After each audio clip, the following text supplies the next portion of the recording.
Türkiye Milliyetçi Hareket Partisi lideri Devlet Bahçeli 24-iyun Twitter'dan bayonot e'lon qilib, uzun yildan buyon Turkiyaga kirish cheklangan Uyg'ur davosining peshqadamlaridan Robiya Qodirning Turkiyaga ziyorat qilish cheklimlaridan amaldan qoldirilishi kerakligini, Robiya Qodir xonimni Milliyetçi Hareket Partisining kutib olishga tayyor ekanligini bayon qildi. Ma'lum bo'lishicha, Robiya Qodir xonim Bahçeliga maktub yo'llab, uning Mahmud Abbosga bergan raddiyasini qarshi oladiganligini bildirgan. U mundaq degan: "Hurmatli Davlat Bahçeli, dal vaqtida o'tirg'a chiqdingiz. Öz uçurgan töhmetga inkos qaytardingiz. Töhmetchiga haddini bildirdingiz.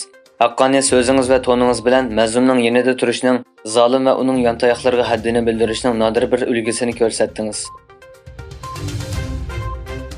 Amerika Davlat Majlisi qarmog'idagi Amerika-Xitoy strategiyalik raqobat favqulodda komiteti 22-iyun kuni tez moda va Uyg'ur qirg'inchiligi sarlavhalik tekshirish dokladini e'lon qildi. Mazkur dokladda Xitoyning tez moda markalarining Uyg'ur majburiy emgakiga chetishlik ekanligi haqidagi tekshirishning dastlabki natijasi tafsili bayon qilingan. Favqulodda komitetining raisi Mike Gallagher mazkur komitetning Twitter hisobotida Temur ta'minlash zanjirining majburiy emgakdan saqlanish uchun hech ish qilmayotganligini ta'kidlagan.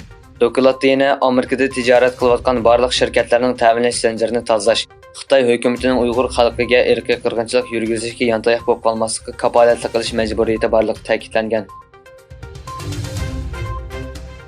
Siemens shirkati ta'minlash zanjirida Uyg'urlarning majburiy emgakka sinish ahvoli borligi haqidagi ayblashlarga qaramasdan Xitoydagi ishlab chiqarish iqtidorini davomli oshirganligini bildirdi.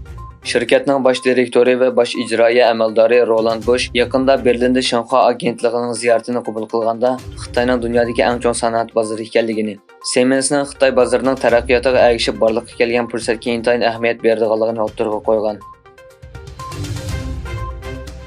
Rossiyada yuz bergan Wagner krizisini hal qilish uchun Belorussiya prezidenti Lukashenko Putinning tasdiqi bilan mazkur guruhning rahbari Prigojin bilan ko'rishdi. Belorussiya prezident mahkamasining bildirishicha, Prigojin Lukashenkoning Wagnerning Rossiya zaminidagi ilgarilashini to'xtatish taklifini qabul qilgan. Kreml bayonotchisi Dmitriy Peskov qo'zg'olon oxirlashgandan keyin bayonot e'lon qilib, Prigojinga qaratilgan jinoiy ishlar delosi bekor qilindi. Wagner rahbari Belorussiyaga boradi dedi. Amerika Adliya Ministerligi tunji qatim Xitoydagi fentanil ximiyalik buyumlarini qonunsiz atkaz qilgan 4 ximiyalik shirkat va 8 Xitoy fuqarosiga jinoiy ishlar arzi sundi.